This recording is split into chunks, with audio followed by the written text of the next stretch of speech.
Kemba, first of all, the Milwaukee Buck game, it's 4 games into the season. Off the top of your head, you know the Bucks are just a behemoth. They got Giannis, reigning MVP. You've had your fair share of run-ins with them when you were in Charlotte, but now you're in Boston. Talk to me about what's going on in your mind before the game. Before the game, so at that point for me, it was more so I just wanted to play well. Mm-hmm. I'm still trying to, I feel like, gain these guys' trust. It's still a new situation for me. I'm just out there. I'm still in awe that I'm even in a Boston Celtics uniform, at that time still. So it's like so much running through my mind personally. And then I'm like, damn, like these are the games that I want to be a part of. Like it's a big time game on TV against Milwaukee. The arena is just like jam packed. The fans are going crazy, and I just know, like, these are the games that I wanted to be a part of. This is why I'm here. So those were kind of some of the emotions that were going on through my head. So early on in the season, it felt like you would defer a little bit, and then you'd have your moments, and you'd go off, and then you'd defer back to the guys.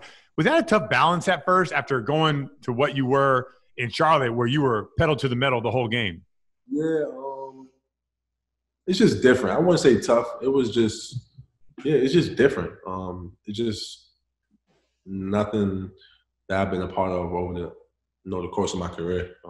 As far as the amount of guys we have on the perimeter who can just fill it up. So yeah, that was it was definitely a different type of balance. But sure. As the season went along, I got a chance to just get better, as much as I can. But yeah, the guys too, those guys they allow me, to kind of be who I am. But yeah, it was definitely a.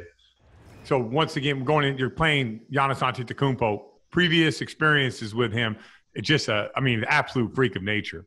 Oh, he's different, man. He's just an unbelievable talent, man. He's something we haven't really seen. He's relentless. He's just the ultimate competitor, man. He's fun to watch. He's fun to play against. One thing, calling your games when you were in Charlotte, you recognize the greatness offensively, but one thing that I didn't notice defensively, you were like a shell drill. You always are in your stance. You're always pulling over. You're always closing out to guys, cutting guys off. Like, were you always like that from high school on, or what was like something that switched for you as a player? Yeah, I think I've always been like that. Before my offensive skills came to me. That's pretty much what I did when I was a young boy. A lot of defense, picking guys up 94 feet.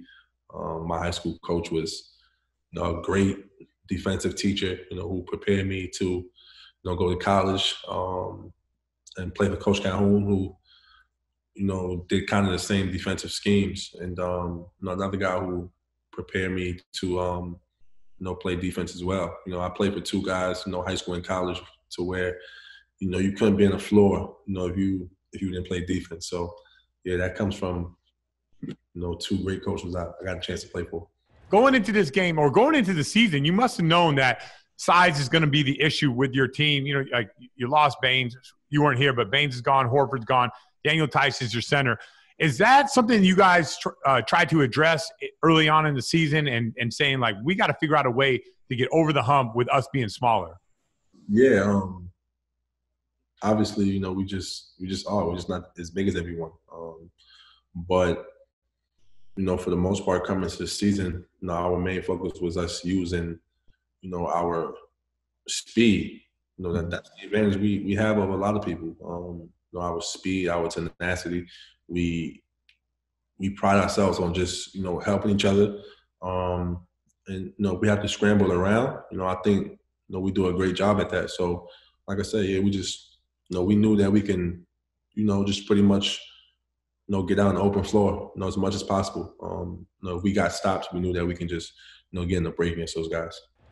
Was it difficult early in the season, 4 games in, to go to one of your guys and be like, hey, I need you to be more, I need you to play harder defensively, or we need to get out and run, or are you still sort of filling out the leadership role as well? No, I think a little bit of both, but being that I was already at, I already did Team USA with Smart, That's right, and JT. We kind of sort of had a relationship already. So, and me and G had already been cool from over the years.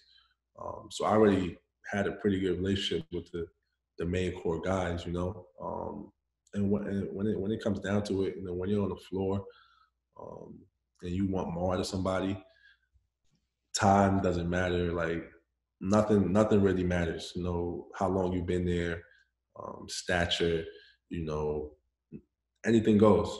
Anyone can say something to anyone, when it's time to compete. So, yeah, I mean, I didn't have a problem, back then, because that's kind of what they wanted me to do anyway. And I'm not even talking about the guys up top and the guys who brought me here. I'm talking about, my teammates. That's what they expect. They don't want anybody not saying anything, because that's not how it should go.